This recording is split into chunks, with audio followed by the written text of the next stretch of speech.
we have been living under the same system, under the rule of the Ba'ath Party since 1963.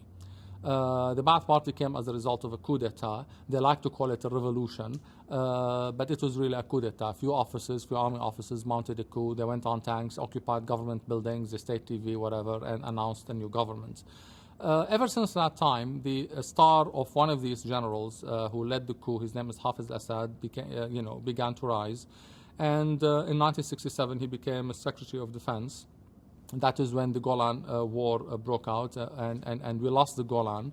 But instead of retiring in shame, he actually mounted a coup d'etat 3 years later, and he became the president. He blamed everybody else for the loss of the Golan.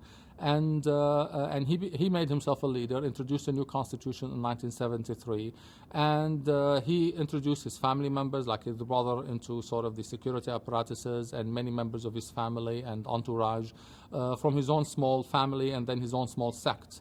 Hafez al-Assad comes from a sect called the Alawite, which is represent around 8 to 10% of the Syrian people. And he basically began relying a lot on that group to populate the security apparatuses, the army, in order to gain their loyalty and rely on their loyalty vis-a-vis the other political parties and the other groups in Syria. So we really moved towards a system not only of oppression, but of extreme sectarianism.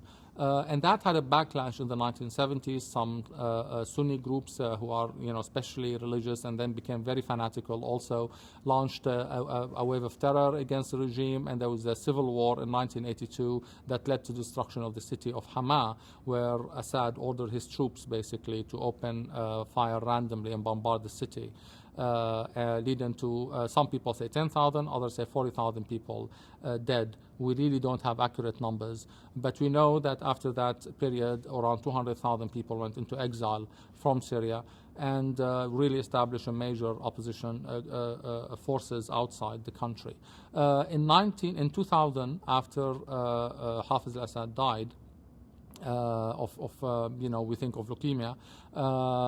His son came to power. He had, done his best to smooth the way and pave the way for his son, to Bashar al-Assad, to actually become the leader, who once again in a sham referendum was announced as the new president. He promised reforms, so some people had some hopes that he would introduce some reforms, but he months down after he became president, he cracked down on all the literary salons or the political forces that emerged and tried to sort of initiate a message of reform and for the country.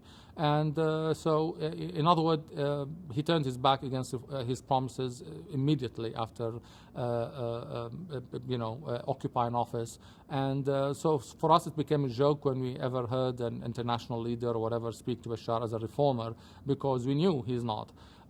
Finally, and after 10 years of patience and waiting, the Syrian people have decided to take matters into their own hands and have mounted the revolution. And one of the cities that have become important and central in this revolution is Hama, the city that was destroyed in 1982.